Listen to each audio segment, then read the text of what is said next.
I took a job at a morgue. Now I'm trapped with the dead. The job posting was simple. Night shift attendant needed at Blackwood County Morgue. No experience required. Must be comfortable working alone. It sounded easy enough. I had been job hopping for months, struggling to make ends meet. This job paid well, and with my rent past due, I didn't have the luxury of being picky. I told myself it was just another job, just another building. But as I walked through the morgue doors for the first time, I felt something wrong. The air was heavy, thick with the scent of chemicals, and something else, something stale. The morgue wasn't what I expected. The fluorescent lights overhead hummed softly, casting a sterile glow over the polished floors. Rows of steel drawers lined the far wall, each marked with a simple white tag. It felt less like a workplace and more like a waiting room for the dead. The director, an older man named Mr. Holloway, barely looked at me as he handed over a clipboard. "Your duties are simple," he said. "Log any incoming bodies. Make sure the refrigeration units are functioning. No visitors, no exceptions. Do not, under any circumstances, open any of the drawers unless required for protocol." It seemed straightforward, but as I nodded, something in his expression made my skin crawl. Like he wanted to say more, but chose not to. By 11 p.m., I was alone. The security camera feeds flickered on a small monitor in the office.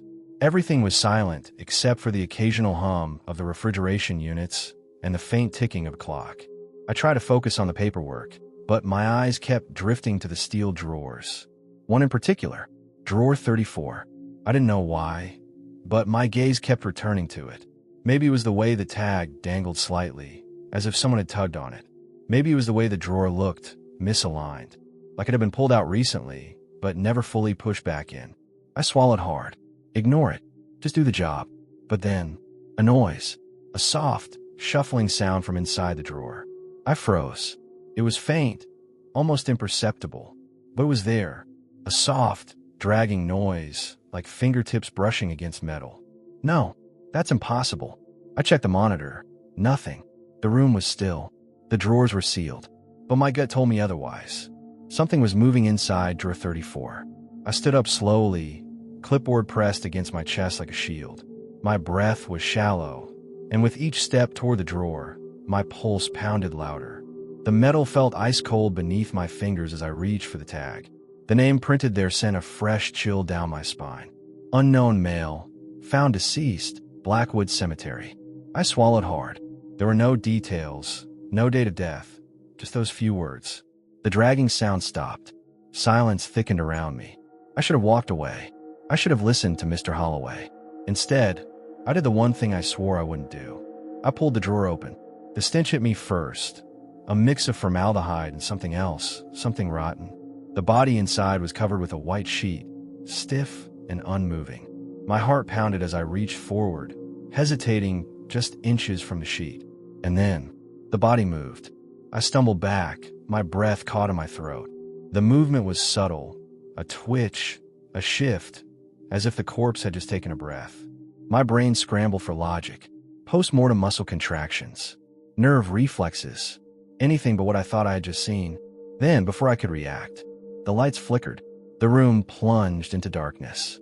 A sharp clatter echoed through the morgue. The drawers rattled, as if something was knocking from within them. I backed away, fumbling for my flashlight. A whisper brushed against my ear. "So close. Too close. You shouldn't have opened it." My breath hitched. The light snapped back on. The morgue was still. The drawers were closed. Except, drawer 34 was empty. The sheet lay crumpled inside, but the body was gone. My pulse hammered in my ears. I scanned the room, expecting, dreading, what I might see. Then, from behind me, the sound of slow, dragging footsteps. I turned, and that's when I saw him. A man stood at the far end of the room, his skin pale and slack, his eyes milky white. His mouth twisted into something that might have been a grin, if it weren't so wrong.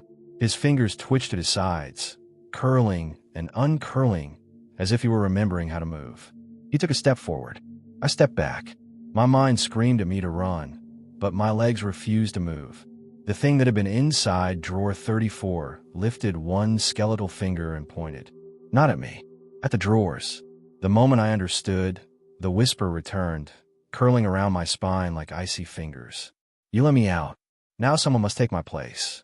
I barely had time to scream before the lights flickered again, and everything went black. The darkness swallowed me whole. My breath came in short, sharp gasps, my body frozen in place. I strained to hear something, anything, beyond the deafening silence. But there was nothing. No footsteps, no whispers, just the oppressive weight of the dark, pressing in on all sides. I reached for my flashlight with trembling hands, my fingers fumbling over the slick surface. When the beam finally flickered to life, I swept it frantically across the room. The morgue was empty. The man from drawer 34 was gone. The drawers sat undisturbed, their polished steel surfaces reflecting the dim glow of my flashlight. But something had changed. The air was heavier now, the sterile scent of disinfectant overwhelmed by something damp, something earthy, like rotting leaves and soil. I took a slow step back, my sneakers squeaking against the cold tile floor. The sound made me flinch. Every nerve in my body screamed for me to leave, but a single, gnawing thought anchored me in place. The whisper. Now someone must take my place. I turned to the empty drawer. The sheet lay crumpled inside, the indent of a body still visible on the padded interior. But something new caught my eye. A tag. It wasn't the same one from before. The edges were yellowed, the ink smudged like it had been sitting there for decades. I bent down, hesitating before I read the name printed on it. Elias Finch, do not remove. A cold shiver crawled up my spine. This wasn't the name from earlier. The unknown male tag was gone. The whisper had said someone had to take his place. And now there was a new name. A real name. Elias Finch. I didn't have time to process it before the temperature in the room plummeted. My breath puffed out in a thin cloud. The flashlight flickered. And then, bang! One of the drawers on the far wall slammed open, metal screeching against metal. My heart nearly stopped. The force of it sent the attached tag fluttering to the floor. Another bang. Another drawer burst open. Then another. One by one, the morgue's compartments yawned open like hungry mouths. I backed toward the office door, my hand already reaching for the handle. I didn't care about the job anymore. I didn't care about anything except getting out. But before I could turn the knob, something grabbed my wrist. I whipped around, expecting, dreading, to see him. The corpse. The man from drawer 34. But it wasn't him. It was Mr. Holloway. His grip was iron tight, his eyes wild. He looked afraid. You opened it, he hissed, his fingers digging into my skin. Tell me you didn't open it. I couldn't speak. His gaze darted past me, to the rows of open drawers. He muttered something under his breath, then turned back to me, his voice sharp and urgent. There's no time. We have to put it back. Put what back? I choked out. What the hell is going on? Mr. Holloway didn't answer. He pulled me toward the empty drawer, toward drawer 34. The dead don't just walk out of here, he said. They don't just leave. Something else leaves with them. I shook my head. I don't understand. He yanked open a drawer near the bottom row and gestured inside. My stomach twisted when I saw what lay there. A body. Only this one looked fresh. Too fresh. His skin was ashen, his mouth slightly parted as if he had died mid-sentence. His eyes, glassy and unseeing, were locked in an expression of shock. A streak of dried blood ran from his nose to the corner of his lips. My pulse hammered in my ears. Because I knew that face. I just read his name. Elias Finch. This is how it works, Mr. Holloway said grimly. One leaves. One takes its place. My mind refused to process it. I took a staggering step back, shaking my head. This is some kind of sick joke. He grabbed my shoulders, his grip tightening. Listen to me. That thing, whatever came out of drawer 34, it wasn't supposed to leave. You let it out, so now someone has to go back in. I couldn't breathe. You mean? My throat closed around the words. You mean he? Mr. Holloway gave a solemn nod. He wasn't dead before tonight. A cold wave of nausea rolled over me. I looked at Elias's still form, my stomach lurching. His skin was too smooth, too unmarked. No sign of decomposition, no trauma, no indication of what had killed him. Because whatever had been in drawer 34 had taken his life, had taken his place. I stumbled away, my pulse hammering. This isn't real. This can't be real. Mr. Holloway's expression was grim. You think this is bad? You have no idea what you just set loose. A sharp clatter echoed from the other end of the morgue. We both turned. The office door, the one I had tried to escape through, was wide open, and standing in the doorway was him, or what was left of him, the man from drawer 34. Except now, he wasn't just pale. His flesh was cracking. Dark veins stretched like spiderwebs beneath his skin, his once milky eyes now inky black pits. His mouth curled into a grotesque grin, his teeth too sharp, too jagged. Something inhuman had taken residence in that body, and it was staring directly at me. Then, in a voice that was not his own, it whispered, "You let me out. Now it's your turn to go in." The lights flickered, and then the door slammed shut. The door slammed shut, sealing me inside with the thing wearing Elias Finch's body. The temperature plummeted instantly, my breath clouding in the frigid air. Every instinct screamed to me to run, but my feet wouldn't move, couldn't move. The creature grinned, its lips peeling back too far, revealing a mouthful of jagged teeth. The sound it made wasn't laughter, but something worse, a wet, rasping chuckle, as if its throat was filled with something thick and rotten. Mr. Holloway grabbed my arm, yanking me behind him. His other hand shot in his coat pocket, fumbling for something. "You've made a mistake," he said, his voice low and sharp. "But we can fix it." The thing in Elias's skin tilted its head, those black, abyssal eyes locked onto us. "Fix it," it repeated, voice distorted, layered with something not of this world. It took a slow, deliberate step forward. The way it moved wasn't human, too fluid, too unnatural, like it was just now learning how to use the body it had stolen. Mr. Holloway didn't flinch. "We put you back where you belong, and this ends. No one else has to die." The thing smiled wider. "No one else." It let out another guttural laugh. "Oh, Holloway, you still don't understand, do you?" I watched in horror as its fingers began to stretch, the bones audibly cracking and reshaping. The nails blackened, lengthening into claws. My breath hitched. "What the hell is that thing?" I whispered. Mr. Holloway's grip on my arm tightened. A mistake that should have stayed buried. The creature lunged. Mr. Holloway shoved me aside and raised his hand. In a flash, something silver gleamed in his grip. A scalpel. The blade sliced through the creature's forearm, but instead of blood, something thick and black oozed from the wound, dripping onto the floor with a sizzle. The stench of burnt flesh filled the air, but the thing didn't stop. It swiped at Mr. Holloway with inhuman speed, claws tearing through his coat. He barely dodged in time, stumbling backward. "Run," he growled at me. "Now." I didn't need to be told twice. I bolted toward the morgue office, but before I could reach the door, a sudden force slammed into me. My back hit the floor hard, knocking the air from my lungs. The creature was above me now, its elongated fingers curling around my throat. "I should thank you," it hissed, tilting its grotesque head. "You freed me. And now..." Its fingers tightened. "You'll take my place."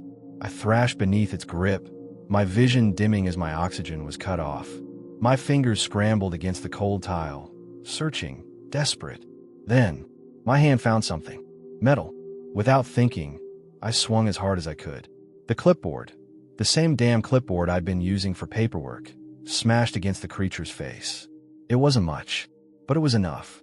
The thing reeled back with a snarl, momentarily loosened its grip. I gasped in a breath and kicked upward, forcing it off me. Mr. Holloway was already moving. He grabbed my arm and hauled me my feet. "No more running," he snapped. "We finished this." Before I could ask how, he shoved something into my hands. A rusted metal tag. I blinked at it in confusion. The name was barely legible, worn down by time, but I could still make out the first few letters. Elias F.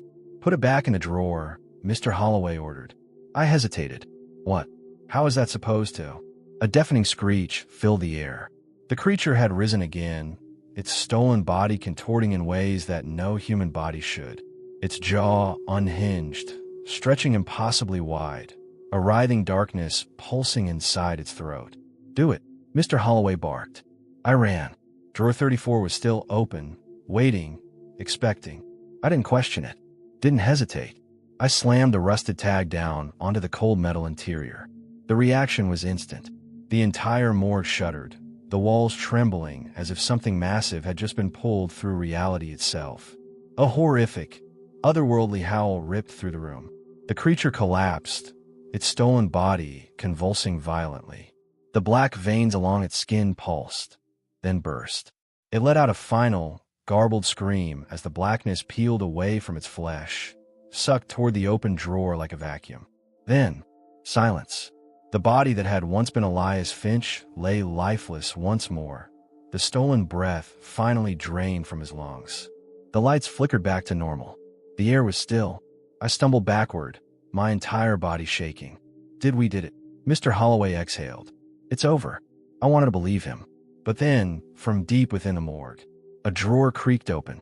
The sound of the drawer sliding open echoed through the morgue, slow and deliberate. I stopped breathing. Mr. Holloway turned to me, his expression grim. Stay behind me. I didn't argue. My legs were barely holding me up, and my hands still trembled from what had just happened. The thing that had worn Elias Finch's skin was gone, sucked back into whatever abyss it had come from. But now another drawer was opening, and we weren't the ones opening it. The metal groaned, protesting as it slid out inch by inch. My pulse hammered. Finally, the movement stopped. Silence. Then, the body inside sat up. I staggered back, my breath catching in my throat. This wasn't like before. This wasn't some slow, eerie movement.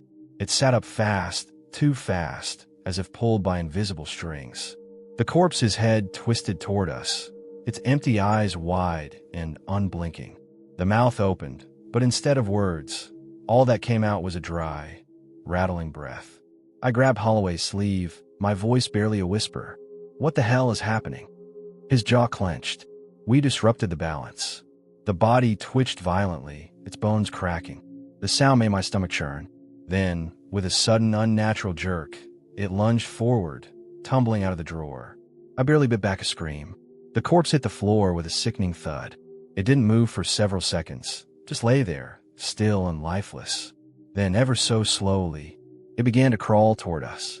I stumbled back, my mind screaming for me to run, but my body refusing to move. The corpse dragged itself forward with twisted, unnatural movements. Its fingers, stiff with rigor mortis, scraped against the tile, leaving faint bloody streaks behind. Its mouth worked soundlessly, as if trying to form words that had long since died in its throat. Then, it wasn't alone. Another drawer creaked open, then another, and another. The dead were waking up. I turned to Mr. Holloway, panic rising in my chest. What do we do? How do we stop this? His face was pale, sweat beading at his temples. For the first time since this nightmare had begun, I saw fear in his eyes. I don't know, he admitted, and that terrified me more than anything else. The corpses were moving faster now, more of them spilling out from their steel compartments. Their bones popped and groaned as they twisted unnaturally, their heads snapping toward us in eerie synchronization. Then, they began to whisper. I didn't understand the words. I wasn't even sure they were words. It was more like a chorus of dry, rasping breaths, hissing and overlapping. The sound slithered through the air, making my skin crawl. And then, the lights flickered. When they came back on, they were closer. I barely had time to react before Mr. Holloway grabbed me, shoving me toward the office door. Move. Now. I ran. I ran like my life depended on it. The door loomed ahead. Just a few more steps. Then the lights flickered again. When they flashed back, the corpses were in front of the door. They hadn't moved. Not in the way they should have. They had just appeared. Like reality itself, had skipped forward. I skidded to a stop, nearly colliding with Mr. Holloway. My chest heaved, cold sweat dripping down my back. The corpses stood perfectly still, their mouths slightly open, their hollow eyes staring straight ahead, whispering. A cold, unnatural dread sank into my bones. We can't stay here, Holloway murmured. We need to break the cycle. I turned to him, pulse racing. What cycle? What does that even mean? He swallowed hard. When you opened drawer 34, you didn't just let something out. His voice was tight, strained. You invited something in. My stomach dropped. What? His gaze was locked on the unmoving corpses, his hands clenching into fists. These bodies, they're not just waking up. They're waiting. A shiver ran through me. Waiting for what? Holloway's face was pale, his lips pressing into a thin line. Then, from somewhere deep within the morgue. A low, guttural growl rumbled through the air, and I knew they were waiting for it. The lights buzzed violently, casting shadows that stretched and twisted along the walls. And then I heard it. Footsteps, not shuffling, not dragging, deliberate, heavy. Something big was coming. The corpses parted slowly, clearing a path toward the darkness beyond the open drawers. And then it stepped forward. I couldn't understand what I was looking at. At first, it seemed like just a tall, emaciated figure, its skin stretched too tight over its bones. But then it moved, and its limbs bent the wrong way. Its fingers were long and spindly, each ending in a razor-sharp tip. Its head was misshapen, elongated, its eyes black voids that reflected nothing. But the worst part, it was smiling. Its mouth stretched too wide, revealing row after row of jagged teeth, stained dark with something I didn't want to identify. Then, in a voice that crawled inside my skull, it spoke. Someone must take their place. I felt something cold close around my wrist. I turned. One of the corpses had grabbed me. I screamed, trying to jerk away, but more hands shot out, latching onto my arms, my legs, my shoulders.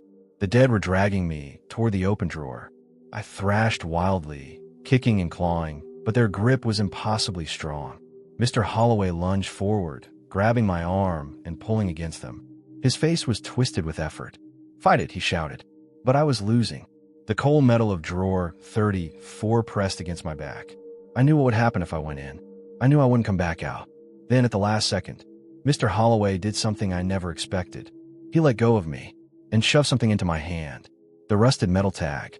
The moment my fingers closed around it, the corpses froze. The morgue shuddered. The thing with the black eyes let out an inhuman shriek, staggering back. Its elongated limbs twitched violently as the whispering chorus grew louder, angrier. I didn't think, didn't hesitate. I lunged forward and slammed the tag against its chest. A deafening wail erupted from its throat, shaking the walls, the floor, everything. Then, it collapsed, and the whispering stopped. I gasped for breath, my entire body trembling. The morgue was still once more, but when I turned to Mr. Holloway, he was gone, and drawer 34 was closed. The morgue was silent. The whispering had stopped. The corpses had returned to their drawers. The air was still, save for the faint flicker of the overhead lights. But Mr. Holloway was gone, and drawer 34 was shut. I stood frozen, my breath hitching. My legs felt like they might give out at any second, but I couldn't move, couldn't think. Had he taken my place? No, that couldn't be right. Mr. Holloway knew more than he let on. He was the one who shoved the rusted metal tag into my hands at the last second. He had a plan, right? I swallowed hard and took a step forward, my fingers hesitating over the handle of drawer 34. I could open it. I could see if he was in there. But a deep, primal instinct screamed at me not to. Some doors, once closed, should never be opened again. And yet, the thought of walking out of this morgue alone, leaving Mr. Holloway behind, made my stomach twist into knots. He had saved my life. I owed him. I clenched my fists and exhaled shakily. And then, the phone rang. The sound nearly stopped my heart. I spun toward the morgue office. The landline on the desk was ringing, its ancient rotary dial rattling with each shrill chime. But the morgue was locked. The doors hadn't opened. No one had come in. So, who the hell was calling? I swallowed the lump in my throat and took slow, cautious steps toward the desk. The ringing didn't stop, just a steady, insistent demand in the silence. Finally, with a shaking hand, I picked up the receiver. I pressed it to my ear, and at first there was nothing, just dead air. Then, a soft, shallow breath, and a voice I barely recognized. "Don't leave yet." My stomach dropped. "Holloway." My voice came out hoarse, barely above a whisper. Silence. Then, slower, more strained. "You have to finish it." I gripped the phone tighter. "What does that mean? What happened to you?" Another pause. Then, I traded places. My blood ran cold. No, we can fix this. I can get you out." "You can't," he interrupted. His voice was calm, but hollow, distant, like he was speaking from somewhere impossibly far away, somewhere he wasn't supposed to be. "It has to be this way," he murmured. "Someone has to stay. That's the rule." That's the balance. You were supposed to be next, but I took your place. I shook my head. That's not fair. No, he agreed softly. But it's done. My throat tightened. What happens now? There was a long, long silence. Then, you need to burn the tag. My breath caught. What? The rusted tag. Burn it. It's the key. The anchor. If it's destroyed, the cycle ends. I hesitated. And you? Silence. Then, finally, you can't save me, kid. I squeezed my eyes shut. There has to be a way. There isn't. I swallow hard. My grip on the receiver trembled. Then, in a voice quieter than a whisper, Holloway said, "It's waking up again. You have to go." The line went dead. I dropped the phone like it had burned me. My heart slammed against my ribs, my breath coming too fast. I had to get out. I turned, my eyes landing on the tag. It was still lying on the metal table where I had dropped it in the chaos. Rusted. Old. But now, somehow it felt wrong. Like it was still watching me. I grabbed it, my fingers curling around the cold, corroded metal. Then I ran. The morgue's exit wasn't locked anymore. I shoved through the doors and sprinted down the dimly lit halls, the weight of the tag pressing against my palm. The world outside felt too real, too alive, as if I had just crawled out of something unnatural. I didn't stop running until I reached the alley behind the building. I found an old metal trash can, grabbed my lighter, and, with shaking hands, I set the tag on fire. The flames roared to life instantly, far too fast, far too hot for something so small. The metal screeched, warping and twisting as it blackened, an acrid, burning stench filling the air. And then, a sound, a low, distant exhale, like something had just let go. The flames vanished, leaving behind nothing but a pile of ash. It was over. The cycle was broken. I didn't go back to the morgue. I quit the job without explanation. The funeral home didn't question it. But I couldn't stop thinking about Drawer 34, about Mr. Holloway, about his final words. For weeks, I checked the obituaries, expecting to see his name, but never came, because he wasn't dead. He was somewhere else. Then, one night, I woke up at the sound of my phone ringing. An old rotary phone I didn't own. The moment I picked it up, I heard breathing, and then a voice, distant, stretched thin through the static. "It's not over." The line went dead. The end.